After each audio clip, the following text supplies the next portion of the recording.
السلام علیکم ورحمۃ اللہ وبرکاتہ۔ الحمد للہ رب العالمین والصلاة والسلام على سید الانبیاء والمرسلین محمد وعلى آلہ واصحابہ اجمعین، اما بعد، فاعوذ باللہ من الشیطان الرجیم، بسم اللہ الرحمن الرحیم۔ والذین اذا انفقوا لم يسرفوا ولم يقتروا وكان بين ذلك قواما، الى آخر آیات القرآن۔ حضرات گرامی اور معزز خواتین اسلام، گزشتہ 4 ہفتوں سے اللہ تعالیٰ کے خاص و مقرب محبوب بندوں کی ان صفات کا ذکر کرنے کی سعادت حاصل ہوئی جن کا سورہ فرقان کی آخری آیات میں ذکر آیا ہے۔ ان میں سے 4 صفات کا ذکر ہوا تھا، بقیہ جو صفات ہیں انشاءاللہ آج ہم ان کو مکمل کریں گے۔ ان میں سب سے پہلی صفت اللہ تعالیٰ نے یہ بیان فرمائی تھی کہ وہ زمین میں نرمی کے ساتھ چلتے ہیں، یعنی ان کے اندر خاکساری اور تواضع اور جھکاؤ ہوتا ہے۔ وَإِذَا خَاطَبَهُمُ الْجَاهِلُونَ قَالُوا سَلَامًا، اور اپنے اندر وہ معاف کرنے کا جذبہ رکھتے ہیں، نرمی کا برتاؤ کرتے ہیں۔ اور پھر یہ بتایا گیا تھا کہ یہ تو ان کے دنوں کی خوبی ہے، لیکن راتوں کو وہ اپنے رب کے لیے کھڑے ہوتے ہیں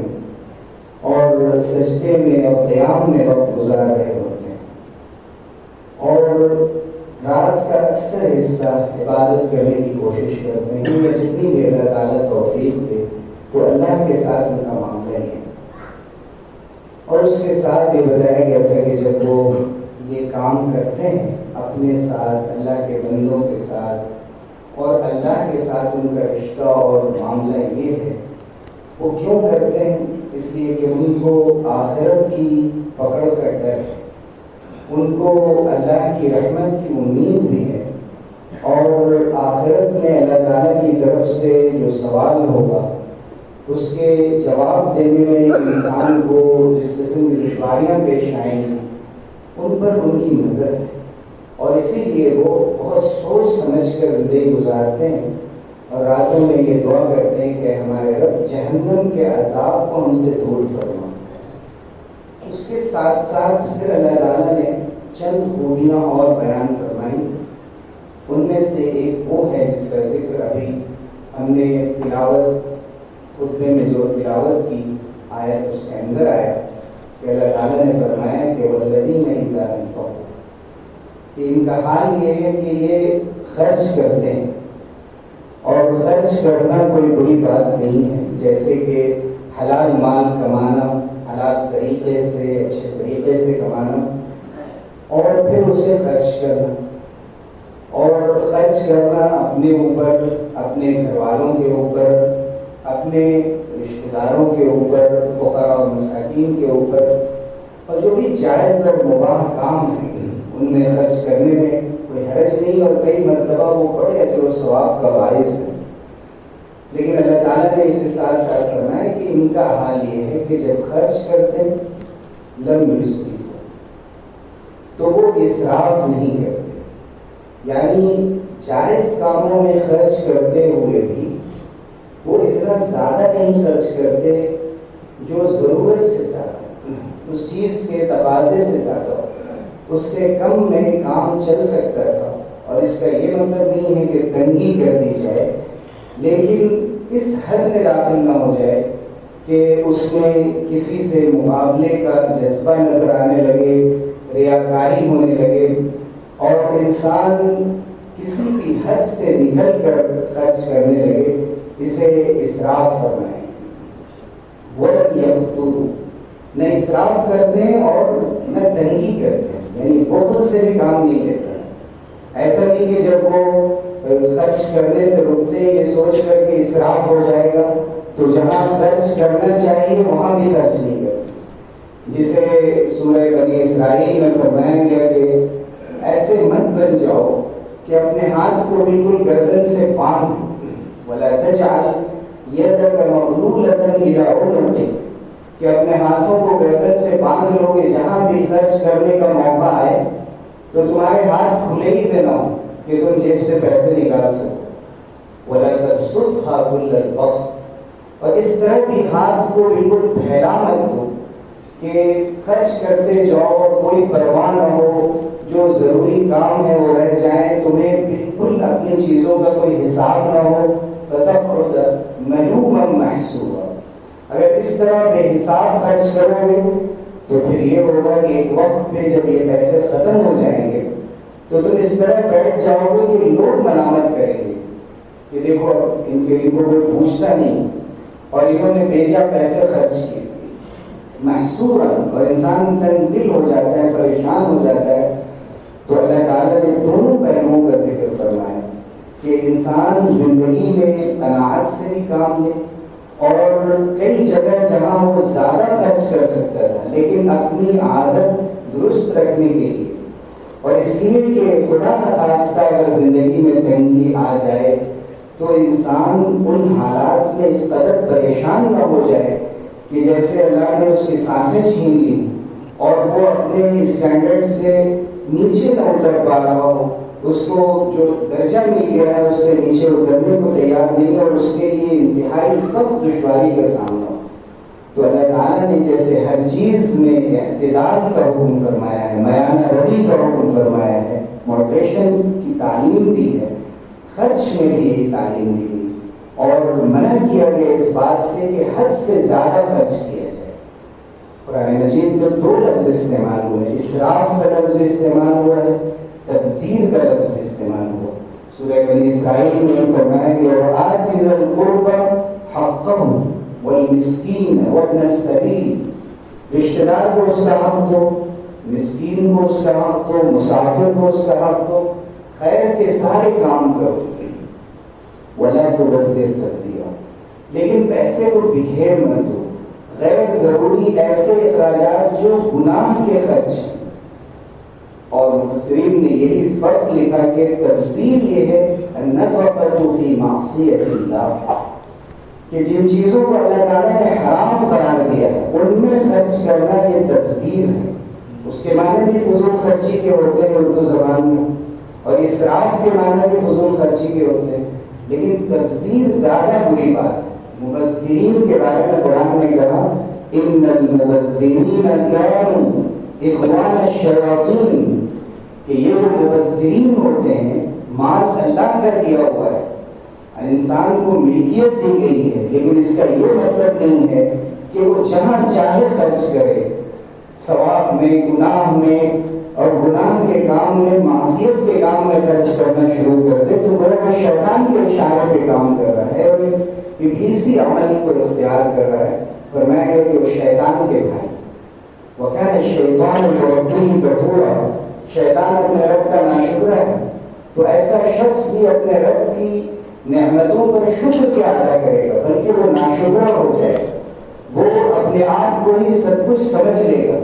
اور اپنی جائیداد کو، اپنے مال کو، اللہ کی دی ہوئی نعمتوں کو اپنا کمال سمجھنا شروع کر دے۔ اور جب انسان اپنا کمال سمجھنا شروع کر دیتا ہے اور اللہ کی طرف سے دیا ہوا مال نہیں سمجھتا ہے تو پھر جیسے اس نے کمانے میں لحاظ نہیں کیا کہ جائز کیا ہے، ناجائز کیا ہے، ویسے ہی پھر خرچ کرنے میں بھی اس کا لحاظ نہیں کرتا، اور یہ اللہ کے نیک بندوں کا کام نہیں۔ پھر فرمایا گیا، حضور اکرم صلی اللہ علیہ وسلم نے فرمایا کہ من فقہ الرجل قصدہ فی معیشتی، یعنی انسان کی دانش مندی اور اس کے سمجھداری کی بات ہے کہ خرچ میں وہ اعتدال سے کام، وَكَانَ بَيْنَ ذَلِكَ قَوَامًا، وہ بہت زیادہ بھی خرچ نہیں کرتے اور تنگ دلی بھی نہیں کرتے، بیچ بیچ میں خرچ کرتے ہیں، اور اگر خیر کا کوئی تقاضا سامنے آ جائے اور اس کام کے لیے کوئی خرچ کرنے والا نہ ہو اور ضرورت ہو اس بات کی کہ اس میں زیادہ سے زیادہ ضرورت ہے اور انسان کو اللہ تعالیٰ نے استطاعت بھی دی، تب تو صحابہ کرام رضی اللہ عنہم اجمعین کی جو سیرت ہے وہ ہمارے سامنے ہے کہ وہ اپنا پورا پورا باغ، اپنا پورا گھر، اپنی جائیداد، اپنا مال اور جتنا زیادہ سے زیادہ ہو سکتا تھا وہ خرچ کرنے کو تیار ہو جاتے. اور حضرت ابوبکر صدیق رضی اللہ عنہ سے بڑھ کر اس سلسلے میں کسی کی مثال نہیں ہو سکتی. تو یقیناً ایسے مواقع بھی آ سکتے ہیں، اس وقت پھر اس آیت سے دلیل نہیں دی جائے گی کہ خرچ میں میانہ روی اختیار کرنے کو کہا گیا ہے اس لیے میں بہت سنبھل کر خرچ کر رہا ہوں. تو الگ الگ تقاضے ہوتے ہیں، الگ موقع ہوتے ہیں، اس کے اعتبار سے شریعت نے تعلیم دی ہے، لیکن اسراف اور تبذیر سے منع فرمایا گیا ہے. حضور اکرم صلی اللہ علیہ وسلم نے فرمایا کہ ما عال من اقتصر، جس نے بھی میانہ روی اختیار کی اپنے ذات، اپنے گھر والوں کے بارے میں، روزمرہ کے اخراجات کے سلسلے میں، وہ کبھی تنگدست نہیں ہوگا. اللہ تعالیٰ نے اس کی آمدنی جتنی بھی محدود رکھی ہے، لیکن اگر وہ توجہ کے ساتھ اور سمجھ اور دانش مندی کے ساتھ چلے گا اور صرف اپنے شوق پورے کرنے میں پیسے خرچ نہیں کرے گا تو اللہ تعالیٰ کا وعدہ ہے کہ اللہ تعالیٰ اس میں برکتوں سے نوازیں. اس کے ساتھ پھر ذکر فرمایا گیا کہ والذین لا یدعون مع اللہ الہا آخر، کہ جو رحمان کے نیک بندے ہوتے ہیں، مقرب بندے ہوتے ہیں، وہ اللہ کے علاوہ کسی اور کو نہیں پکارتے، شرک نہیں کرتے. کھلا ہوا شرک بھی نہیں اور چھپا ہوا شرک بھی نہیں. ریا کو شرک خفی فرمایا گیا. انسان دکھاوا کرنے لگے دوسروں کے لیے، اچھے سے اچھا کام بھی کر گزر جائے، لیکن اس کا مقصد، اس کی نیت اللہ کو راضی کرنا نہیں. اور کبھی کبھی اس کی علامت یہ ہوتی ہے کہ انسان کو تکلیف ہوتی ہے کہ جب کسی نے اس کی تعریف نہیں کی اور کسی نے اس کی ہمت افزائی نہیں کی تو اس خیر کے کام کو کرنا چھوڑ دیتا ہے کہ اس کام کو کر کے کیا فائدہ، لوگ میرا نام بھی نہیں لیتے، اور فلاں اسٹیج پہ میرا نام نہیں لیا گیا، فلاں نیوز میں میرا نام نہیں لیا گیا. تو انسان کو اپنے نیت کا جائزہ لینا چاہیے کہ وہ کس مقصد سے یہ کام کر رہا ہے. کبھی کبھی شرک ہو جاتا ہے اگر ریاکاری حد سے بڑھ جائے، اگر دکھاوا حد سے بڑھ جائے. تو اللہ تعالیٰ کے ساتھ کسی اور معبود کو نہیں پکارتے. صرف یہ کافی نہیں ہے کہ انسان نماز پڑھ لے اور انسان اللہ کو راضی کرنے کے لیے بہت سے کام کر رہا ہو، لیکن کبھی بیٹھ کر وہ جائزہ نہیں لیتا کہ میری اپنی ذاتی زندگی میں، میرے خاندان میں، میرے گھر میں کوئی شرکیہ عمل تو نہیں ہو رہا ہے. اور اگر کوئی شرکیہ عمل ہو رہا ہے اور یا بدعت کا کوئی عمل ہو رہا ہے جو شرک سے قریب کرنے والی چیز ہے، تو ہمیشہ سچائی کے ساتھ اس کا جائزہ لیتے ہوئے فوراً اسے ترک کرنا چاہیے. اللہ کی نگاہ میں اس عمل کی کوئی حیثیت نہیں، خواہ کسی نے آپ کو وہ بات بتائی ہو، اور اللہ تعالیٰ اس کو منہ پر مار دیں گے کہ تم نے دین کے نام پر اور ثواب کی نیت سے وہ کام کیے جو نہ اللہ نے بتایا تھا، نہ اللہ کے رسول نے بتایا تھا. پھر بھی انسان کبھی اپنے آپ کو کسی فرقے سے، کبھی کسی جماعت سے جوڑ لیتا ہے اور یہ سمجھتا ہے کہ ہم تو فلاں جماعت سے تعلق رکھتے ہیں، فلاں فرقے سے کرتے ہیں، دوسرے جو لوگ ہیں وہ نبی کو نہیں مانتے، وہ یہ کام نہیں کرتے اور یہ کرنا ضروری ہے، جبکہ اس بات کے لیے اس کے پاس کوئی دلیل نہیں، صرف ضد ہے، ہٹ دھرمی ہے. اور نسل در نسل وہ برائی معاشرے میں اور اس کے سماج میں اور اس کے خاندان میں پڑی ہوئی، اور یہ نہیں سمجھ رہا ہے کہ کتنی سنگین بات ہے، کتنا سنگین جرم ہے کہ اللہ تعالیٰ شرک کو کبھی معاف نہیں فرمائے گا. اللہ نے اعلان فرمائے. تو ہمیشہ عقیدے کو، ایمان کو عمل سے مقدم رکھنا چاہیے. انسان اچھے سے اچھا کام کر گزرے، لیکن اگر اس کے عقیدے میں کہیں خرابی آ گئی ہے، وہ توحید کے معاملے میں، رسالت کے معاملے میں، آخرت کے معاملے میں، قرآن مجید کے سلسلے میں اور آخرت کے جتنے معاملات ہیں، حساب و کتاب اور میزان اور پرسرات اور جنت اور جہنم کی جو تفصیلات ہیں، اس بارے میں اگر کہیں شک میں پڑ جائے اور اللہ کو چھوڑ کر کسی اور سے لو لگانے لگے، کسی اور سے مانگنے لگے، کسی کو بیچ میں میڈیٹر اور واسطہ بنانے لگے، تو اسے یہ سمجھنا چاہیے کہ وہ غلط راستے پر جا رہا ہے. اسے اس راستے سے پلٹ کر صراط مستقیم کی طرف آنے کی ضرورت. والذین لا یدعون مع اللہ الہا آخر ولا یقتلون النفس التي حرم اللہ الا بالحق. وہ قتل نہیں کرتے، قتل اور خون خرابے سے ان کے ہاتھ ملوث نہیں ہوتے، کسی ایسے تشدد کے کام میں وہ شریک نہیں ہوتے جس سے انسان کا کوئی جانی نقصان ہو یا صرف سے اس کی جان ہی چلی جائے. انسانی جان کا احترام. آج دنیا کہتی ہے کہ اسلام کا تعلق ٹیررزم سے ہے اور ایکسٹریمزم سے ہے، لیکن اسلام نے تو بار بار یہ تعلیم دی ہے کہ انسان کا احترام کیا جائے. بحیثیت انسان، بحیثیت مسلمان تو وہ دوہرے احترام کا مستحق ہے، لیکن صرف انسان بھی ہے اور اللہ کی کوئی بھی مخلوق ہے وہ ایک مومن کی جانب سے، ایک مسلمان کی جانب سے اس بات کا مستحق ہے کہ اللہ تعالیٰ نے اس کا جو حق رکھا ہے اس کا وہ حق ادا کرے. اور سب سے بڑا حق یہ ہے کہ کم سے کم انسان اپنے شر سے، اپنی برائی سے، اپنی بدمزاجی سے اس کو بچا لے، اپنے غصے سے بچا لے. کہیں ایسا نہ ہو جائے کہ وہ چراغ ہو جائے، شعلہ مزاج ہو جائے اور حملہ کر بیٹھے، اس کو ختم کر دے. اس سے منع فرمایا کہ اللہ کے نیک بندے کسی کو قتل نہیں کرتے. اور اسی میں یہ بات بھی شامل ہے کہ اس کو ستاتے نہیں، اس کو ٹارچر نہیں کرتے، بیجا اس کے اوپر ظلم نہیں کرتے. یہ ساری باتیں اس کے اندر داخل ہیں. افسوس کہ آج مسلم خاندانوں کے اندر اگر کسی وجہ سے یا بے وجہ کثرت سے طلاق اور خلا کے جو واقعات ہو رہے ہیں، اس کے بعد جو بچوں کا انجام ہوتا ہے، یہ چھوٹے چھوٹے بچوں کے ساتھ ظلم کیا جاتا ہے. یہاں لوگ آتے ہیں، اپنی داستانیں بتاتے ہیں. ایک فریق آتا ہے، دوسرا فریق آنا نہیں چاہتا. اس کے اندر انانیت ہے، اس کے اندر ضد ہے، ہٹ دھرمی ہے. حالانکہ بظاہر وہ بھی نمازیں پڑھ رہا ہے، بظاہر وہ بھی بیانات سن رہا ہے، خیر کے بہت سے کام بھی کر رہا ہے، لیکن ایک ضد ہے، ایک ہٹ دھرمی ہے اور یہ سمجھ ہے کہ میں جو کر رہا ہوں وہ صحیح.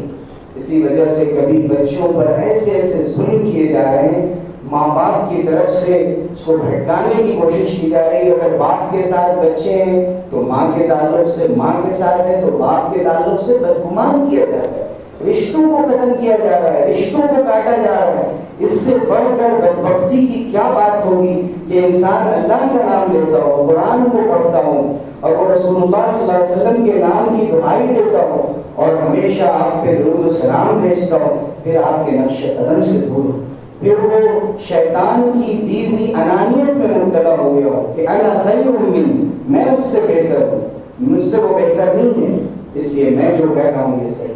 تو اللہ تعالیٰ نے فرمایا کہ ظلم نہ کرتا ہو، اور ظلم کی حد یہ ہے کہ کسی کی جان لے لی جائے. اور پھر فرمایا اللہ تعالیٰ نے ولا یزنون، اور وہ بدکاری نہیں کرتے، وہ زنا نہیں کرتے اور زنا تک پہنچانے والے تمام کاموں کو اپنے لیے حرام سمجھتے ہیں. وَلَا تَقْرَبُوا الْفَوَاحِشَ مَا ظَهَرَ مِنْهَا وَمَا بَطَنَ، دیکھو فحش کاموں کے،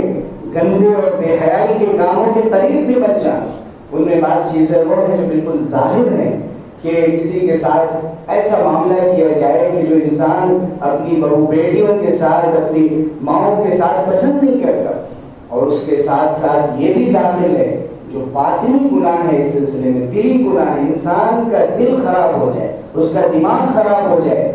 کہ اس کے غلط خیالات میں وہ مبتلا ہو گیا، اس کے خیالات پاکیزہ نہیں رہے ہوں اور سچے نہیں رہے ہوں. کبھی وہ جائزہ نہیں لیتا کہ اس کے تصور کے اندر گناہ پیدا ہو گئے. اور آج کے معاشرے میں جس طرح سے مغربی کلچر عام ہو گیا ہے اور گھر گھر میں ہے، اور اس موبائل کی لعنت نے ایک ایک شخص کی زندگی میں ان برائیوں کو برائی سے زیادہ ایک عام کلچر کے روپ میں پیش کیا ہے اور یہ احساس دلا دیا ہے کہ کوئی حرج نہیں ان چیزوں کو دیکھنے میں.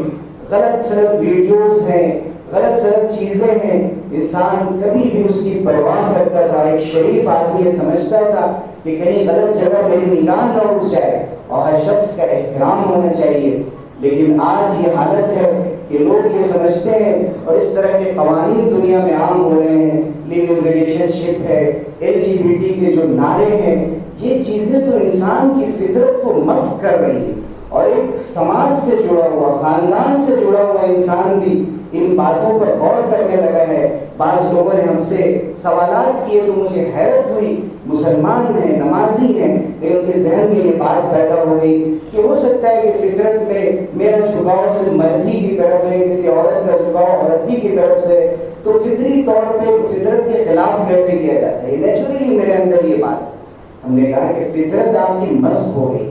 اس فطرت کو آپ نے باہر کے دباؤ کی وجہ سے خراب کر لیا. اور پھر جب وہ فطرت خراب ہو جاتی ہے، ورنہ فطرت اللہ التي فطر الناس علیہ، اللہ تعالیٰ نے جس فطرت پر انسان کو بنایا ہے وہ تو اسی طرح ہے جیسے آدم اور حوا کو دنیا میں پیدا کیا اور ان سے نسل چلی، انسانی آبادی چلی۔ یہ نظام جو خاندانی منصوبہ بندی کا بنایا گیا اور فیملی پلاننگ اور برتھ کنٹرول اور نہ جانے کیسے روشن عنوان دے کر آج یہ حالت ہوئی ہے کہ انسان اس پورے نظام کو جڑ سے اٹھاڑ پھینکنا چاہتا ہے، اور ایک تحریک چل گئی ہے، ایک موومنٹ ہے، اور اس کے خلاف دنیا میں اگر کوئی بات کی جائے تو لوگ کہتے ہیں کہ تمہیں شریف بننے کی ضرورت نہیں، مذہب سے آزاد ہونے کی ضرورت، مذہب کو مسجدوں میں بند کر دیا جائے، مذہب کو قرآن کے پاروں میں بند کر دیا جائے، مذہب کا ان چیزوں سے کیا تعلق ہے؟ لیکن نہ صرف اسلام، تمام مذاہب ان باتوں کی تعلیم دیتے ہیں، اور اسلام بڑی پاکیزگی کے ساتھ انسانی اخلاق کو سنوارتا ہے۔ اس لیے انسان کبھی خوشگپیوں کے نام پر، کبھی چھوٹی موٹی موج مستیوں کے نام پر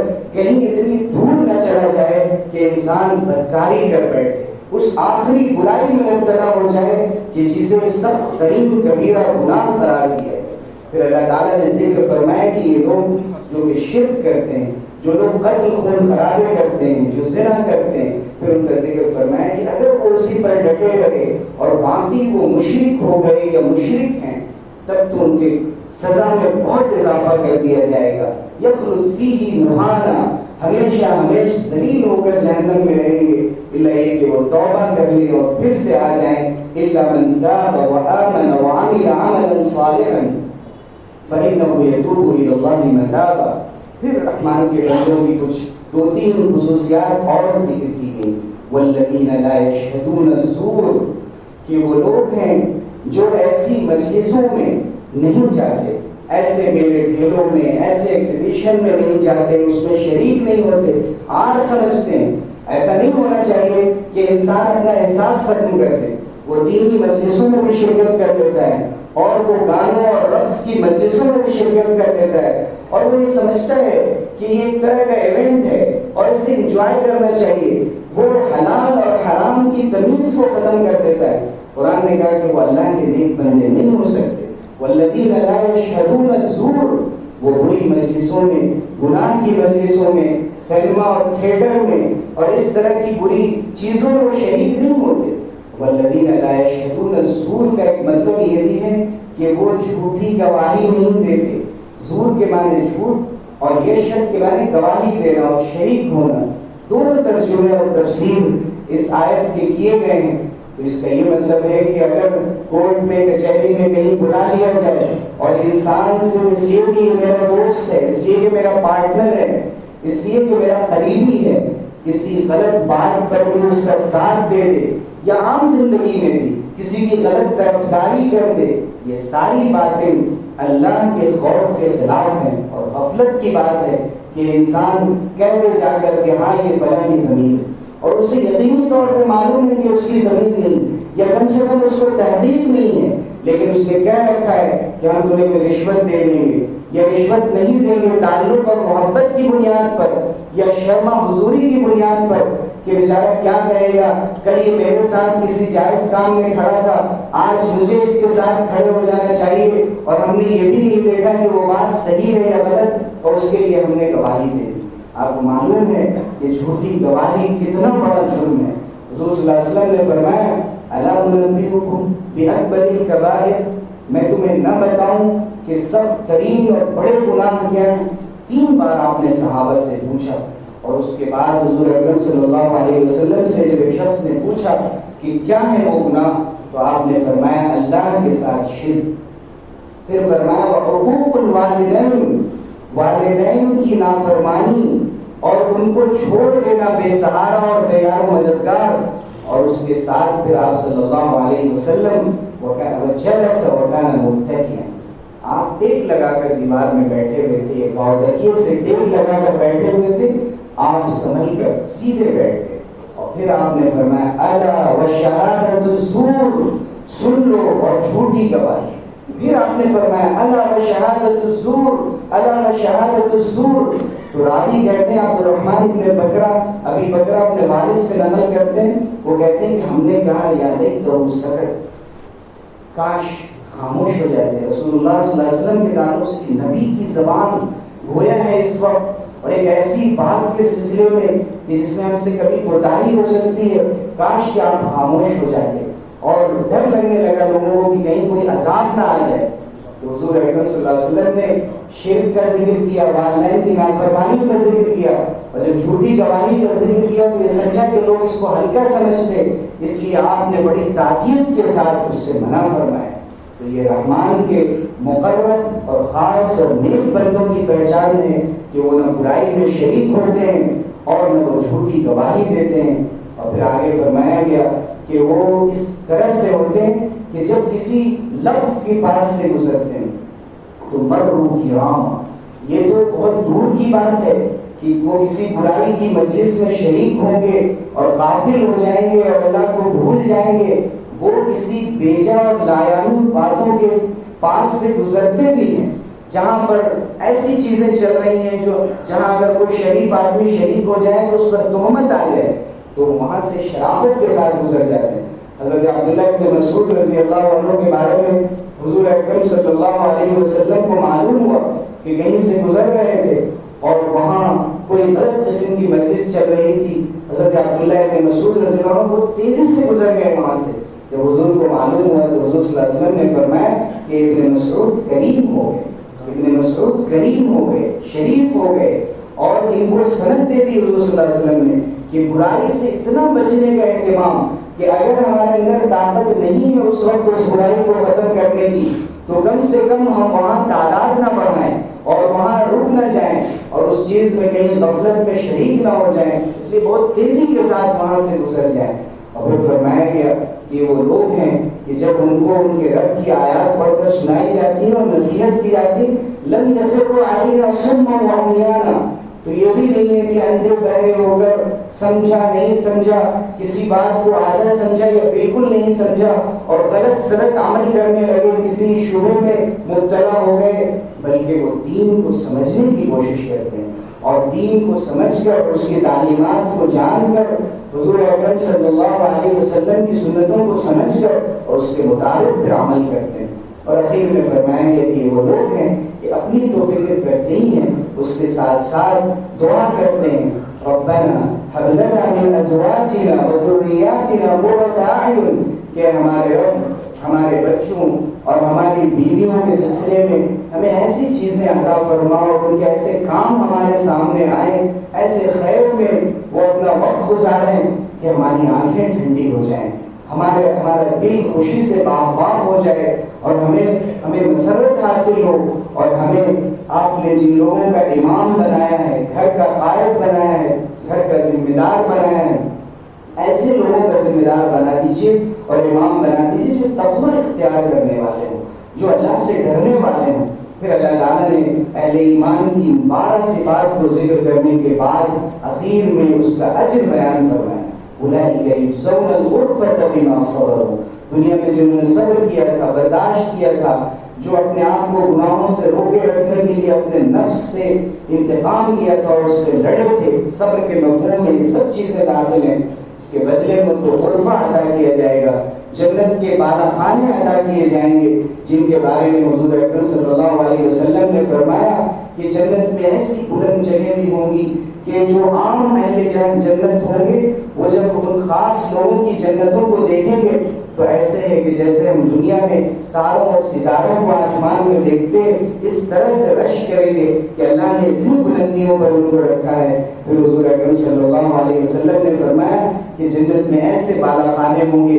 ترى ظهورها من بطونها وبطونها من ظهورها، جن کے باہر کی چیزیں اندر سے اور اندر کی چیزیں باہر سے نظر آئے گی. جب کسی نے پوچھا کہ آخر یہ جنت کس کو ملے گی تو حضور نے فرمایا لمن اطال الکلام، جو اچھی گفتگو کرتا ہو، وَأَفْشَ السَّلَامَ، اور سلام کو عام کرتا ہو، وَأَدَامَ الصِّيَامَ، اور اکثر روزے رکھنے کی کوشش کرتا ہو، وَصَلَّى بِاللَّيْلِ وَالنَّاسُ نِيَامٌ، اور رات کو اٹھ کر نماز پڑھتا ہو جس وقت لوگ سو رہے ہیں. یہ وہ صفات ہیں. اللہ تعالیٰ ہمارے اندر ان صفات کو پیدا فرما دے، ہمیں ان اخلاق سے آراستہ فرما دے اور ان کے بدلے میں وہ مقامات عطا فرمائے جن کا اللہ نے وعدہ فرمایا. آمین. وآخر دعوانا الحمد.